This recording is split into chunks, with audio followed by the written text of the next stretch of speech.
العلم هو النور الهادي والمفتاح لكل الخير، من يرد الله به خيرا في الدين يفقهه فيدري. نفهم بالعلم القرآن، بالعلم يزيد الإيمان، وبه يمتاز الإنسان، وبفكر عال وبيان.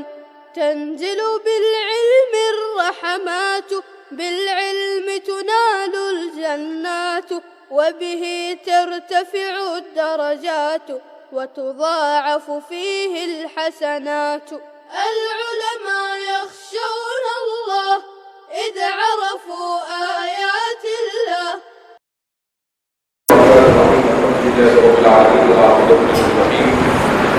والصلاة والسلام على سيد الأنبياء والمرسلين سيدنا وحبيبنا وحبيب رب العالمين محمد وعلى آله وأصحابه ومن هدى بهديه إلى يوم الدين.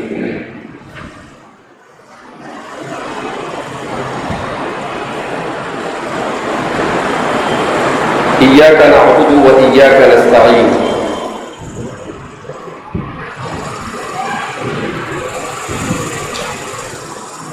اس آیت کریمہ پر امام بیضاوی نے مختلف ناحیے سے کلام کیا ہے. آیت کریمہ کو ما سبق سے ربط کر اور اسے جوڑ کر بتلایا ہے کہ ما سبق سے اس کا کیا تعلق ہے، اور پھر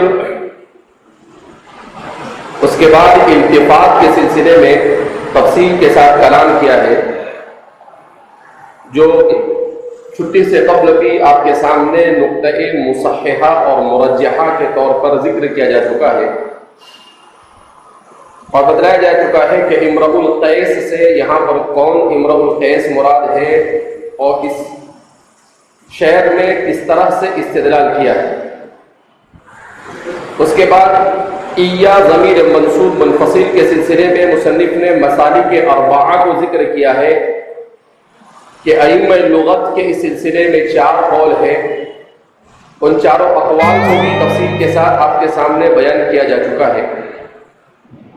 اس کے بعد مصنف کلام کرتے ہیں العبادۃ نعبد، والعبادۃ اقصى غایۃ الخشوع والتذلل، ومنه طریق معبد ای مذلل، وثوب ذو عبدۃ اذا كان في غایۃ الصفاقۃ، ولذلك لا تستعمل الا في الخضوع لله تعالى.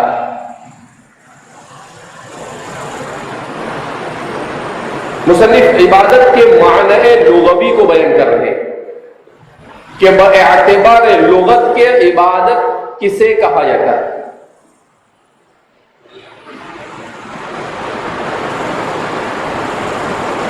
عصر حاضر میں قرآن کریم کے لغوی پہلوؤں پر بہت تفصیل کے ساتھ کام ہو رہا ہے. اس سلسلے میں سب سے نمایاں جو کام انجام دیا ہے وہ ہے دکتور حسن الجبل نے. مصر کے جامعہ ازہر کے بڑے نائب مائناز علوم عربیہ اور خاص طور پر لغات قرآن کے ماہر گزرے ہیں. ابھی 2-4 سال پہلے ان کا انتقال ہوا. ان کی کتاب ہے المعجم الاشتقاقی لألفاظ القرآن الکریم. 4 جلدوں میں ہے، تقریباً 2500 صفحات پر قرآن کریم کے جتنے بھی کلمات ہیں ان تمام کلمات کے مشتق منہ کو آپ نے تلاش کیا ہے، اسے جمع کیا ہے، اور ہر کلمے کے معنی محوری کو آپ نے بیان کیا. یہاں پر العبادتو کا معنی مصنف نے عام طور پر لغت کی مشہور کتابوں میں جو ہے وہ بیان کیا ہے. میں نے المعجم الاشتقاقی اٹھا کر اس میں دیکھنے کی کوشش کی کہ انہوں نے العبادتو پر کیا تحقیق کی. تو دکتور حسن جبل نے لفظ العبادتو کے سلسلے میں ایک نیا پہلو اجاگر کیا اور انہوں نے لکھا ہے کہ العبادتو کے معنی عربی زبان میں محوری طور پر اگر ہے تو وہ آتا ہے کسی چیز کو کوٹ کر صیقل کرنا، مضبوط کرنا، یہ ہے اس کا معنی اصلی. یہ کیا ہے اس کا معنی اصلی؟ کہا دوسرا پہلو عبادت کے لفظ میں جو پایا جاتا ہے وہ ہے کسی چیز کو جمع کر اکٹھا کرنا، کسی چیز کو جمع کر اکٹھا کرنا. تو فرماتے ہیں کہ اگر قدیم عربی زبان کی طرف مراجعت کی جاتی ہے اسلام کے آنے سے پہلے، زمانے جاہلیت اور اس سے بھی پہلے جن اشعار میں اس کا استعمال ہوا تو یہ غایت التذلل سے پہلے مذکورہ معنی میں مستعمل تھا کہ کسی چیز کو کوٹ کر صیقل کرنا، اسے مضبوط کرنا، اسے مستحکم کرنا، یا متفرق چیز کو جمع کر اسے مضبوط کرنا کا اس معنی میں یہ مستعمل ہے. تقریباً 4-5 صفحات میں کلام کیا انہوں نے، جس کا خلاصہ میں نے آپ کے سامنے پیش کیا. تو فرماتے ہیں کہ العبادتو، تو اس سے ایک بات جو سمجھ میں آتی ہے وہ یہ ہے کہ قرآن کریم نے عبادت کے لیے اگرچہ عربی زبان میں تألہ کے معنی اور الیہ یألہ کے معنی بھی عبادت کے آتے ہیں، پرستش کرنے کے آتے ہیں، اور بھی مترادفات عربی زبان میں اس سلسلے میں ہے، مگر ان سب کو چھوڑ کر اس لفظ کو قرآن نے کیوں منتخب کیا؟ مشتق منہو کے درمیان ربط اور مشتق منہو کی حقیقت تک پہنچنے میں سب سے بڑا فائدہ یہ ہے کہ قرآن کریم کا اعجاز لغوی اور قرآن کریم کا اعجاز انتخاب کلمات یہ سامنے آتا ہے. تو سوال یہ پیدا ہوتا ہے کہ اسی لفظ کو قرآن کریم نے برائے پرستش، برائے عبادت کیوں استعمال کیا؟ تو اس سے یہ سمجھ میں آتا ہے کہ جو اس کے اصل معنی میں دو پہلو ہیں. قرآن کریم بھی مسلمانوں کو ان دونوں پہلوؤں پر لانا چاہتا ہے. کیا مطلب؟ جیسے کسی چیز کو کوٹ کر اگر ایک جگہ پر رکھا جاوے اور اسے خوب کوٹا جائے تو وہ چیز بہت زیادہ کوٹنے کے بعد اگرچہ منتشر ہو جاتی ہے، مگر جب کوٹنے کے بعد وہ جمع ہوتی ہے تو بہت مضبوط جمع ہوتی ہے. دوبارہ جب اس کو جمع کیا جاتا ہے تو وہ کیسی جمع ہوتی ہے؟ بہت مضبوط ہوتی ہے. جیسے سونا، چاندی، یہ زمین سے نکلتا ہے، اسے پگھالتے ہیں، پگھالنے کے بعد پھر کیا کرتے ہیں؟ اس کو دوبارہ اس کے ذریعے سے چیزوں کو بناتے ہیں. تو بہت ساری چیزیں ہم اس کو دیکھیں گے. جیسے مٹی ہے، جو لوگ مٹی کا گھر بناتے ہیں، جو لوگ اینٹ بناتے ہیں، کیا کرتے ہیں؟ پہلے مٹی کو جمع کرتے ہیں، جمع کرنے کے بعد پھر کیا کرتے ہیں؟ اس کو آگ میں بھونتے ہیں، تب جا کر اس میں مزید پختگی اور مضبوطی کیا ہوتی ہے؟ آتی ہے. اسی طریقے سے ہم دیکھتے ہیں ہمارے زمانے میں پلائی آتی ہے لکڑی کی بنی ہوئی، تو وہ کیا ہوتا ہے؟ بھوسا ہوتا ہے. اسی بھوسے کو جمع کرنے کے بعد ایک جگہ پر، یعنی اس کی جتنی کیپیسٹی ہے اس سے زیادہ ایک جگہ پر رکھ کر جب اسے ایک دوسرے کے ساتھ ملا دیا جاتا ہے تو وہ پہلے سے زیادہ مضبوط ہوتا ہے. یہاں پر قرآن کریم نے اس لفظ کو انتخاب کر کر اس بات کی طرف اشارہ کیا کہ انسان اپنے پروردگار کے خاطر اپنے نفس کو اتنا کوٹے کہ وہ دنیا میں ہر طرح کے حالات کا مقابلہ کرنے کے لیے بھی تیار ہو اور اللہ رب العزت کے ہر امر کے لیے تیار ہو جاوے، اس کی تابعداری کے لیے تیار ہو جائے، اور وہ ایسا تیار ہو جاوے کہ وہ اتنا مضبوط ہو کہ دنیا کی کوئی طاقت اسے ہلا نہ سکے۔ تو ایک معنی اس میں یہ بھی آ گیا۔ دوسرا جو تحقیق کے بات انہوں نے بیان کیا وہ یہ ہے کہ متفرق کو جمع کرنا، اس کا مطلب کیا ہے کہ عبادت میں جہاں پر انفرادی پہلو ہے وہاں پر اجتماعی پہلو بھی اہمیت کا حامل ہے۔ اسی لیے شریعت مطہرہ نے جتنی عبادتیں فرض کی ہیں ان فرض عبادتوں میں اکثر میں اجتماعیت کو پیش نظر رکھا ہے۔ اکثر میں کس کو پیش نظر رکھا ہے؟ اجتماعیت کو پیش نظر رکھا ہے۔ آپ نماز کو دیکھیں، جماعت کے ساتھ نماز کی فرضیت۔ حج کو دیکھیں، من کل فج عمیق، دنیا کے کونے کونے سے لوگوں کو وہاں پر جمع کیا جاتا ہے۔ لیکن چونکہ زندگی میں دونوں کو اہمیت، انفرادیت کو بھی، لہذا روزے کو بھی مشروع، مگر روزے کے ختم ہوتے ہی فوراً عید پڑھائی، فوراً کس کو نماز، عید کی نماز پڑھائی کہ پورے علاقے کے لوگ اس جگہ پر کیا ہو جاوے، جمع ہو جاوے۔ تو اس کا کیا مطلب ہوا کہ عبادت میں شریعت مطہرہ یہ چاہتی ہے کہ عبادت میں اجتماعیت یہ بھی مقصود ہے۔ اب سوال پیدا ہوتا ہے کہ اجتماعیت سے کیا ہوتا ہے؟ اجتماعیت سے شوکت اسلام ظاہر ہوتی ہے، اسلام کی شان نمایاں ہوتی ہے۔ اسی لیے عید کی نماز کو خارج المدینہ میدان میں پڑھنا مسنون قرار دیا گیا۔ کیوں؟ تاکہ جو دوسرے مذاہب باطلہ کے لوگ ہیں وہ مسلمانوں کی اتنی بڑی اجتماعیت کو دیکھ کر مرعوب ہو، اور ایک جگہ پر مسلمانوں کی اجتماعیت سے اسلام اور حق کا بول بالا اور اس کی عزت میں دوبالگی پیدا ہو۔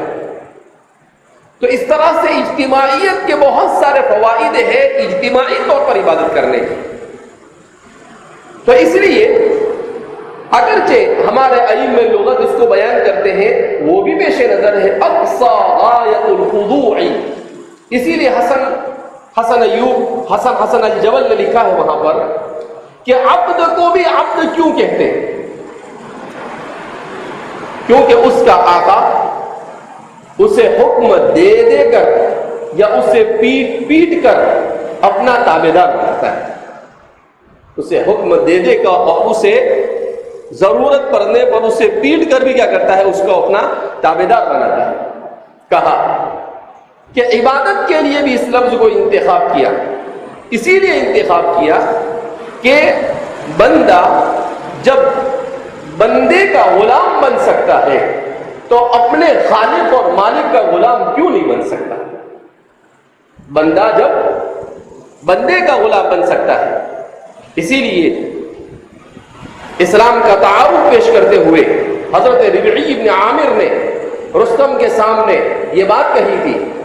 اس نے کہا کہ اگر تم بھوکے ہو لَكُنْتُمْ جِيَاعًا تو ہم تم کو غلے دے دیتے ہیں، اگر تمہارے پاس مال نہیں تو ہم تمہیں مال دے دیتے ہیں۔ تو آپ نے کہا کہ ہم دنیا میں اور اپنے جزیرۃ العرب کو چھوڑ کر یہاں اس لیے آئے ہی نہیں، تو ہمارے مقصد اتیان کو سمجھ ہی نہیں سکا کہ ہم کیوں آئے، لِيُخْرِجَ الْعِبَادَ مِنْ عِبَادَةِ الْعِبَادِ إِلَى عِبَادَةِ الْوَاحِدِ الْقَهَّارِ، بندوں کی غلامی سے نکال کر اس کے معبود برحق اور خالق اور مالک کی بندگی کی طرف نکالنا۔ یہ کہنے کو تو ربعی ابن عامر كان اعرابیا، ایک دیہاتی صحابی تھے لیکن مخلص تھے، تو اللہ نے ان کی زبان سے وہ کلمات جاری کروائے جو اسلام کے اس دنیا میں آنے کا اصل مقصد ہے، ورنہ دیہاتی کیا سمجھے بیچارے۔ ربیع ابن عامر دیہاتی صحابی تھے لیکن ان کا وہ کلمہ رہتی دنیا تک کہ اسلام کے دنیا میں سیاسی غلبے کا اصل مقصد اور بنیاد اور اس کا ترجمان بن گئے کہ اسلام کا مقصد ہی یہ ہے لِيُخْرِجَ الْعِبَادَ مِنْ عِبَادَةِ الْعِبَادِ إِلَى عِبَادَةِ الْوَاحِدِ الْقَهَّارِ۔ تو فرماتے اقصى غایت الخضوع۔ اب ظاہر سی بات ہے کہ یہ معنی بھی پایا جاتا ہے لیکن یہ معنی بعد میں آیا جب قرآن کریم، اسی لیے کہتے ہیں کہ قرآن کریم نے بہت سارے وہ کلمات جو اہل عرب کے یہاں پر یا تو قلیل الاستعمال تھے یا غیر مناسب مقامات پر استعمال کیے جاتے تھے یا متروک الاستعمال تھے یا نادر الاستعمال تھے یا استعمال ہی نہیں ہوتے تھے، ان کلمات کو قرآن کریم نے انتخاب کر اپنے اندر جگہ دی جس کی وجہ سے عربی زبان کو خلود و ابدیت ملی اور اس کو دوام کیا ہو گیا، مل گیا۔ تو اب قرآن کریم نے اس کو جس معنی میں استعمال کیا وہ معنی کیا ہوا، اقصى غایت الخضوع، انتہائی درجہ کسی کے سامنے نچھاور ہو جانا، والتذلل، اور اپنے آپ کو کسی کے سامنے ذلیل کر رکھ دینا۔ سوال پیدا ہوتا ہے انسان تو اشرف الخلائق ہے، اس اشرف الخلائق کو آخر عبادت کا مکلف کیوں کیا گیا جس میں تذلل پایا جاتا ہے، جس میں کیا پایا جاتا ہے، تذلل پایا جاتا ہے۔ ایک سوال پیدا ہوتا ہے تو اس کا جواب یہ ہے کہ اگر اللہ اس اشرف المخلوقات کو عبادت اور غایت التذلل کے لیے استعمال نہ کرتا تو یہ کبر اور فخر میں مبتلا ہوتا، کسی کے سامنے جھکتا نہیں، کسی کی سنتا نہیں۔ کیوں؟ اس لیے کہ حضرت بولتا میں اشرف المخلوقات منچو دیگرے جیسے میرے جیسا کوئی ہو سکتا نہیں۔ اللہ نے کہا ٹھیک ہے اشرف المخلوقات ہے تو ہوگا مخلوق میں، مگر خالق کے سامنے تو جھکنا پڑے گا، خالق کے سامنے تو کیا کرنا پڑے گا، جھکنا پڑے گا۔ تو اس کے نفس کو مارنا، اس کو کبر سے بچانا یہ اسی وقت ممکن تھا جبکہ اس کو اپنے خالق کی عبادت کا مکلف کیا جاتا۔ اگر یہ اس کے ساتھ یہ تکلیف نہ ہوتی تو کبھی بھی بندہ نہ دنیا میں ایک دوسرے کا احترام کرتا اور نہ ہی وہ کسی کے سامنے جھکتا، اور اگر انسان اس طرح سے کسی کے سامنے نہ جھکتا، نہ کسی کی بات سنتا، نہ اپنے خالق کے امر پر چلتا تو اس سرزمین پر سوائے فساد اور تباہی کے اور کچھ نہیں، سوائے فساد اور تباہی کے، کیونکہ کوئی کسی کی سنتا نہیں۔ کسی نے کچھ بولا تو اشرف المخلوق کیا کہے گا تو ٹھیک ہے کر تم جو کر لیں، ہم مسئلہ ہو جاتا، سارے اشرف المخلوقات مل کر ارذل المخلوقات بن جاتے۔ کوئی کسی کی جب سنتا نہیں تو ظاہر سی بات ہے سب کیا بن جاتے، تو وہی فرشتوں کا کہنا صحیح صادق آتا ان کے اوپر۔ انہوں نے پہلے ہی کہا اذ قال ربک للملائکۃ انی جاعل فی الارض خلیفہ، قالوا کیا کہا، قالوا اتجعل فیہا من یفسد فیہا، تاکہ یہ فساد مچائے گا۔ فرشتوں نے ما سبق تجربے کی روشنی میں یہ بات بیان کی، ما سبق میں ان کو تجربہ ہو چکا تھا الحن والمن والجن کے ذریعے۔ تو فرماتے ہیں اقصى غایت الخضوع والتذلل ومنه طریق معبد، عربی زبان میں اسی سے کہتے ہیں طریق معبد، راستے کو کہتے ہیں، ای مدلل، وہ راستہ جہاں پر بکثرت آمد و رفت ہوتی ہو لوگوں کی، ہمیشہ بھیڑ بھاڑ رہتی ہو، تو ایسے راستے کو کیا کہتے ہیں؟ ھذا طریق معبد، یہ راستہ معبد ہے. کیا مطلب؟ بکثرت استعمال کرتے ہیں لوگ اس کو. اسی طریقے سے وَثَوْبٌ ذُو عَبَدَةٍ، اور فرماتے ہیں کہ اس کپڑے کو اذا كان في غایۃ الصفاقۃ، جب بہت بے دردی کے ساتھ وہ استعمال کیا جائے. غایت الصفاقۃ کا مطلب کیا ہے؟ کیا مطلب؟ پانی گرا، نہ تو پوچھا مار پوچھا، کوئی گرمی چیز اور گر گئی، پوچھا مار. تو صاف کرنے کے لیے جو کپڑا ہے اس کو کیا کہتے ہیں؟ ثوب ذو عبدۃ. ثوب ذو عبدۃ، وہ کپڑا جس کو صاف صفائی کے لیے کیا کیا جاتا ہے؟ استعمال کیا جاتا ہے. کیوں کہ جہاں ہوا کچھ بھی گرا پڑا لا کر اسی کے ذریعے سے کیا کرتے ہیں؟ پوچھتے ہیں. تو ظاہر سی بات کہ وہ بھی گویا کہ غایت التذلل کا شکار ہے بیچارہ. وہ بول نہیں پاتا ہے، ایسا نہیں بولتا ہے کہ میرے سے پانی مت پوچھو. ارے سالن ہے رے بھائی، پانی پوچھ دیا تو چل جائے گا، سالن بھی میرے سے پوچھتا ہے تو نہیں. ٹھیک ہے، سالن پوچھو، پانی پوچھو، جو گرا اس کو اس سے کیا کرتے ہیں؟ صاف کرنا شروع کر دیتے ہیں. وَلِذَلِكَ لَا تُسْتَعْمَلُ إِلَّا فِي الْخُضُوعِ لِلَّهِ تَعَالَى. اسی لیے یہ کلمہ صرف اللہ کے سامنے خضوع کے لیے استعمال کیا جاتا ہے. صرف اللہ کے سامنے خضوع کے لیے. کیا مطلب؟ حقیقت کے اعتبار سے عبادت کا لفظ یہ خاص ہے اللہ کے لیے. یہ خاص ہے کس کے لیے؟ کیوں؟ اس کے علاوہ کوئی دوسرا مستحق عبادت بھی نہیں. اب جب کوئی مستحق عبادت نہیں تو ظاہر سی بات ہے کہ اس کے علاوہ کسی اور کی جب عبادت نہیں ہوگی تو یہ کلمہ بھی اس کے علاوہ کسی اور کے لیے استعمال نہیں ہوگا. تو پھر سوال پیدا ہوتا ہے کہ عبادت الشیاطین بھی کہتے ہیں، عبادت الاصنام بھی کہتے ہیں. وہ لوگوں نے مجازن استعمال کر لیا لیکن حقیقتاً نہیں. حقیقت کے اعتبار سے تو بندہ غایت التذلل صرف اور صرف اللہ کے سامنے، صرف اور صرف اللہ کے سامنے، اللہ کے علاوہ کسی کے سامنے وہ سجدہ کر سکتا نہیں. بہانہ بنا کر بھی نہیں. لِيُقَرِّبُنَا إِلَى اللَّهِ زُلْفَى. انسان تو انسان ہے نا، اللہ نے اس کو عقل دی، یہ اپنی ٹیڑھی کو بھی سیدھی بناتا ہے اور سیدھی کو بھی ٹیڑھی کر سکتا ہے. عقل جو اس کو مل گئی تو ان کو کہا عبادت پرست کرنے والے مشرکین سے کہا گیا کہ ارے بھائی تم یہ پتھروں کی عبادت کرتے ہو، بتوں کی عبادت کرتے ہو، خود ہی اپنے ہاتھوں سے تراشتے ہو اور پھر خود ہی اس کی عبادت بھی کرتے ہو. تو کیا کہتے ہو؟ لیقربونا الی اللہ. ان کی عبادت نہیں کرتے، سمجھتا نہیں تیرے کو. تو کیوں کہا ہم ان کے سامنے اس لیے کرتے ہیں کہ اللہ کے ساتھ براہ راست رابطہ مشکل ہے تو ان کے واسطے سے پہنچتے ہیں. اللہ خود اعلان کرتا ہے. کیا اعلان کرتا ہے؟ وَنَحْنُ أَقْرَبُ إِلَيْهِ مِنْ حَبْلِ الْوَرِيدِ. کئی قرآن کہتا ہے ادعونی استجب لکم، کہ تم مانگو ہم سے. کسی کے واسطے کی ضرورت نہیں ہے، بغیر واسطے کے ہم کیا کرتے ہیں؟ دیتے ہیں. اللہ کے یہاں پر تو سبیل لگی ہوئی ہے، مانگے کوئی.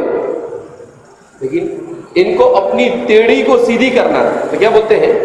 لیقربونا الی اللہ زلفیٰ. ارے یہ ان کی اصل عبادت نہیں کرتے، اصل تو اللہ کی کا. ارے بھائی سیدھا سیدھا کرنا، ٹیڑھا میڑھا کیوں جاتا ہے؟ آگے نہیں، وہ بہت بہت بڑی ہستی ہے، ایسے سیدھا سیدھا کیسے جانے گا؟ مار کھائے گا، پھر کیا کرے گا؟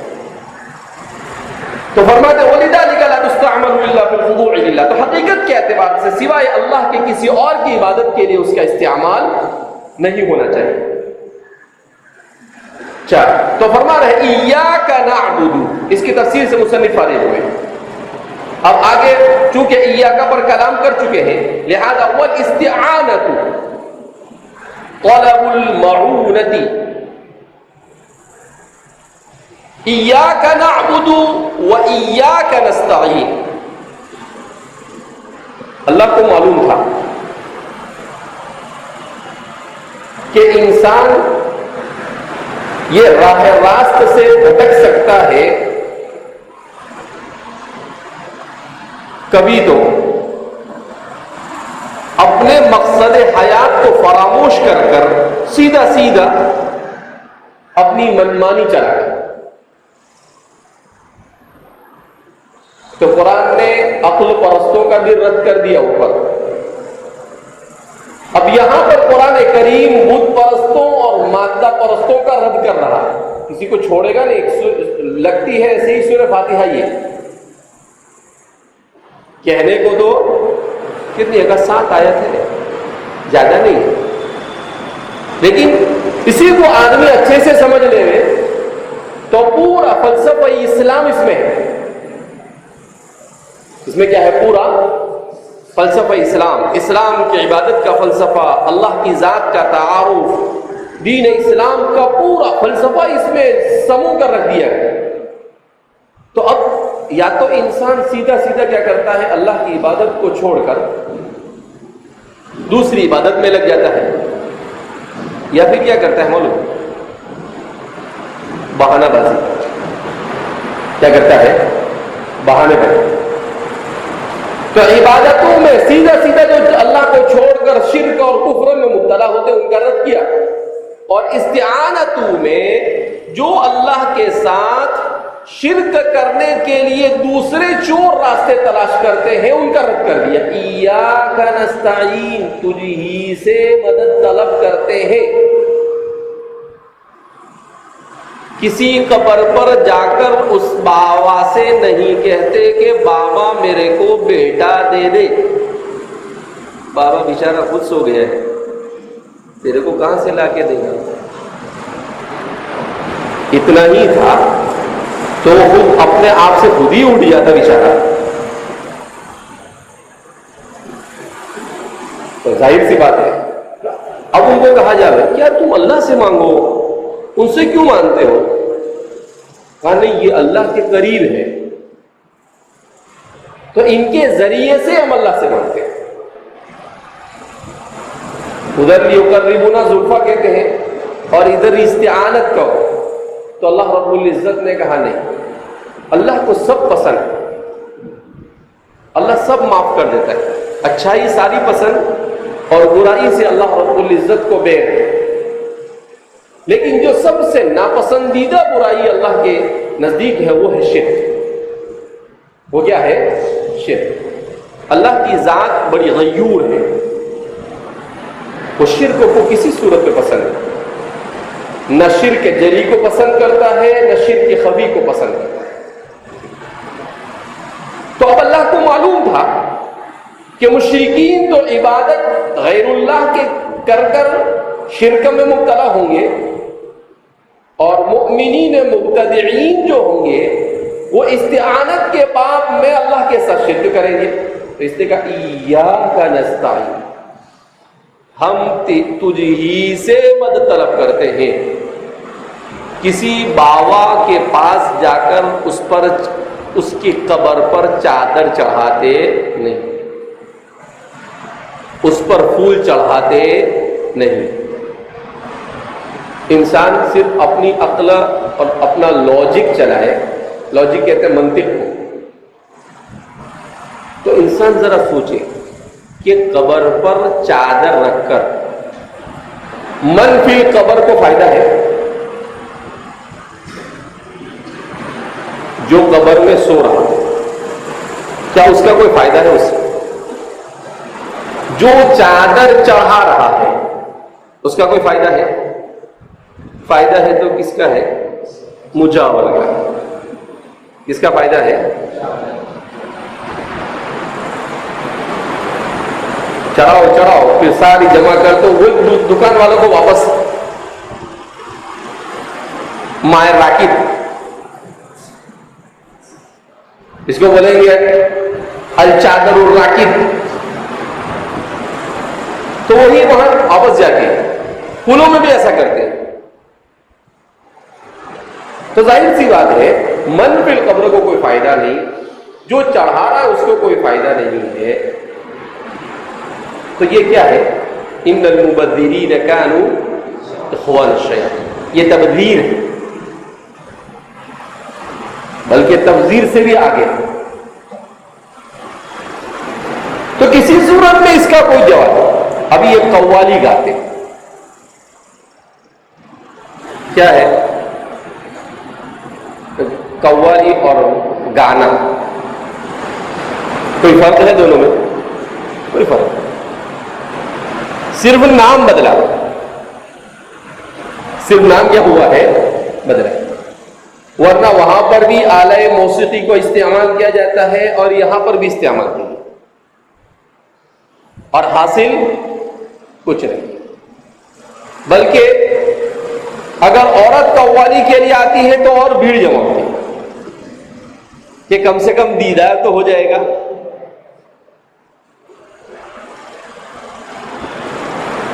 کہ ایک تو عورت بذات خود پردہ، اس کی آواز پردہ، اور پھر اوپر سے قوالی. تو کوئی بھی بات طریقہ اٹھا کر دے. استعانت کے بہانے یہ سارے دھندورے پیٹے جاتے ہیں.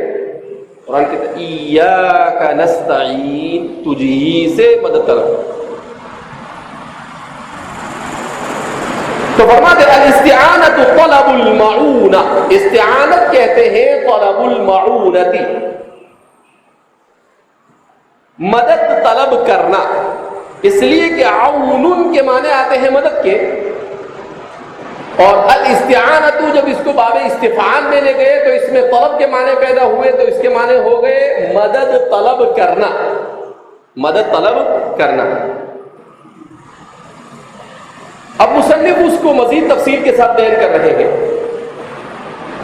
وہی اما ضروریت او غیر ضروریت، کہ استعانت کی، مدد طلب کرنے کی دو صورتیں ہیں. ایک ہے ضروری اور دوسرا ہے غیر ضروری.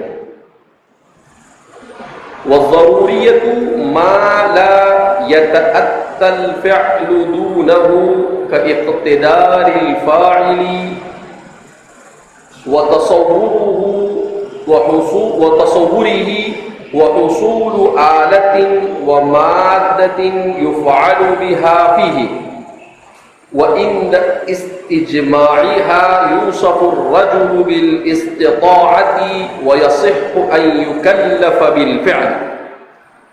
وغير الضرورية تحصيل ما يتيسر به الفعل ويسهل كالراحة في السفر للقادر على المشي، أو يقرب الفاعل إلى الفعل ويحثه عليه.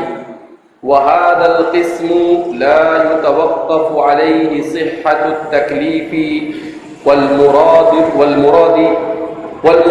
طلب المعونة في المهمات كلها أو في أداء العبادات. اب مصنف بیان کر رہے ہیں بہت شاندار انداز میں استعانت کو سمجھا ہے کہ اب تک کے تو ہم یہ سمجھتے تھے کہ استعانت کے معنی مدد طلب کرنا.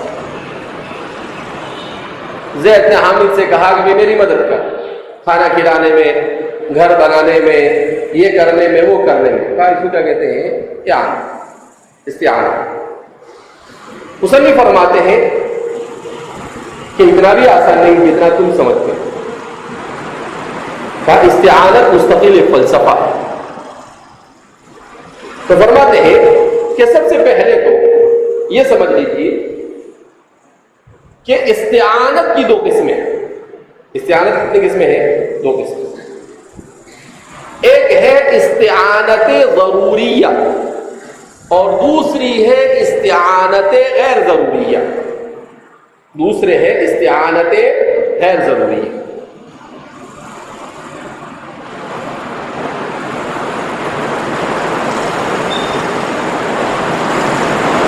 کس کو کہتے ہیں استعانت ضروریہ اور کس کو کہتے ہیں استعانت غیر ضروریہ؟ اور یہاں پر کون سی استعانت کا حصر کیا جا رہا ہے؟ یہاں پر کون سی استعانت کا حصر کیا جا رہا ہے؟ تو سب سے پہلے دونوں کی تعریف کرتے ہیں. استعانت ضروریہ کس کو کہتے ہیں؟ ما لا يتأتى الفعل دونه، جس میں اس کے بغیر فعل کا ہونا ممکن نہ ہو. کیا مطلب؟ کہ ایسا انسان کا کام جو سوائے ذات خداوندی کے کسی اور سے پورا نہ ہو سکے، اس کا پورا کرنا یہ صرف اور صرف کس کے قبضے قدرت میں ہو؟ اللہ کے قبضے. سوال پیدا ہوتا ہے، اللہ کے قبضے قدرت میں تو سبھی ہے، سب ہے، لیکن اللہ رب العزت نے اس دنیا میں کچھ نظام ایسا بنایا ہے کہ کچھ چیزوں کو بعض انسانوں کو اس کا اختیار دے دیا ہے. تو انسانوں کی چھوٹی موٹی ضرورتیں انسانوں سے پوری ہوتی ہیں، انسانوں کی چھوٹی موٹی ضرورتیں انسانوں سے پوری ہوتی ہیں، لیکن انسان کی جو بڑی ضرورتیں ہیں، یہ بڑی ضرورتیں سوائے اللہ کے کسی سے پوری نہیں. جیسے اولاد کا حصول، یہب لمن یشاء اناثا ویہب لمن یشاء الذکور ویجعل من یشاء عقیما.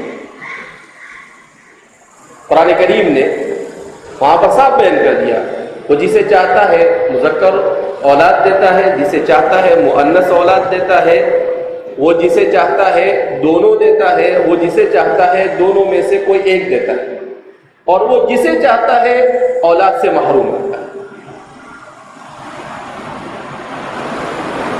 تو اس طرح کی چیز فرماتے ہیں یہاں پر استعانت سے یہی مراد ہے کہ ایسی بڑی بڑی چیزیں جو اللہ کے علاوہ کسی اور سے پوری نہ ہو. اسی طریقے سے رزق میں وسعت اس کے قبضے قدرت میں ہے، اللہ کے قبضے میں. تو فرما رہے کہ اس بات میں بھی اللہ کے علاوہ کسی سے مدد نہیں مانگی. تو ایسے انسان کی جو بڑی بڑی ضرورتیں ہیں ان کو اللہ رب العزت نے دوسرے انسانوں کے سپرد نہیں کیا. کیوں؟ کہ اگر یہ چیزیں بھی اللہ دوسروں کے سپرد کر دیتا تو انسان خالق حقیقی کو چھوڑ کر انہی ڈپلیکیٹ کے پیچھے پڑا رہتا. تو اللہ ان اپنی مخلوق اشرف الخلائق کو مستقل طور پر اپنے سے جوڑا رکھنا چاہتا تھا کہ یہ مجھ سے جڑی رہے، میرے فائدے کے لیے نہیں، اس کے فائدے کے لیے. اللہ کا کوئی فائدہ نہیں اس میں، ورنہ کیا ہوتا؟ انسان کو جب اللہ نے معمولی اختیار دیا ہے تو یہ کیا سے کیا کرتا ہے. اگر بڑے بڑے اختیار دے دیتا تو پتہ نہیں یہ کیا کرتا، پتہ نہیں یہ جیسے یہ جو ڈھونگی بابا لوگ ہوتے ہیں ان کو دیکھنے کا، یہ لوگ کیا کرتے ہیں